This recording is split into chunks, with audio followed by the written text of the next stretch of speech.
The UK's National Health Service is facing a first-of-its-kind legal battle over prescribing children as young as 9 puberty blockers and cross-sex hormone drugs. One claimant, 23-year-old Kira Bell, who was previously treated by the Gender Identity Development Service, she regrets making irreversible changes and said no child should go through the experimental torture she did. Shadi Edus-Dashti has the story. 23-year-old Kira Bell went through gender reassignment as a teenager, but years later she decided to reverse a transition.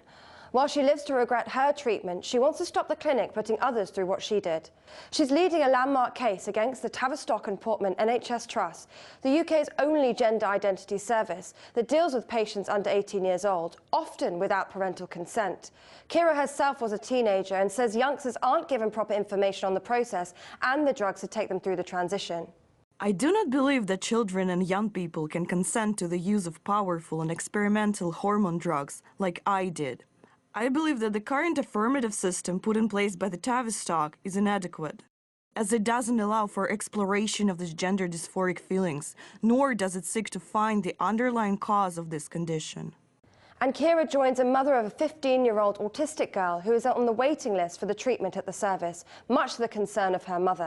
I have deep concerns that the current clinical approach at Gender Identity Development Service means that my daughter will be subjected to an experimental treatment path that is not adequately regulated, where no one understands the risks and therefore cannot ensure informed consent is obtained.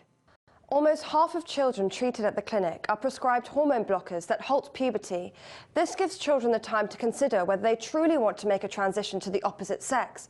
But the drug interferes with natural hormone production. It's this step that this legal battle is all about, and claimants are calling for an urgent reassessment of the procedure.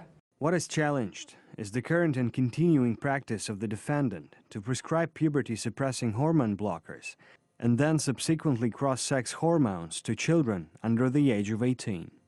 And it's not just former patients and relatives that are worried. Medical professionals have also voiced concerns, even accusing the specialised clinic for transgender children of suppressing negative results while undertaking experimental treatment on adolescents. What I found using some unpublished data that I discovered from the Tavistock Clinic is that after 12 months on puberty blockers, there were some quite pronounced negative effects, particularly for girls. So girls had their gender dysphoria increased, and some of their psychological problems increased. And indeed, there was even a slightly increased, but statistically significant increase in their thoughts about suicide. So these were all quite negative findings, but these have not been published by the Tavistock. Clinics here in London see 3,000% more patients than they did 10 years ago. Among girls, it's up more than 5,000%. With referrals at a record high, it suggests cases of detransition will rise too, though there is no data to reflect the number for whom may opt to return to their biological sex. We reached out to the Tavistock and Portman NHS Trust for comment. Our clinical interventions are laid out in nationally set service specifications. NHS England monitors our service very closely. The service has a high level of reported satisfaction and was rated good by the Care Quality Commission. But while there's no doubt that this service helps young people who feel distressed in their own bodies, the full impact of making decisions about their gender at such young ages may not truly be clear till much later in their lives. I think what the government is giving, or the NHS is giving children a false sense of security.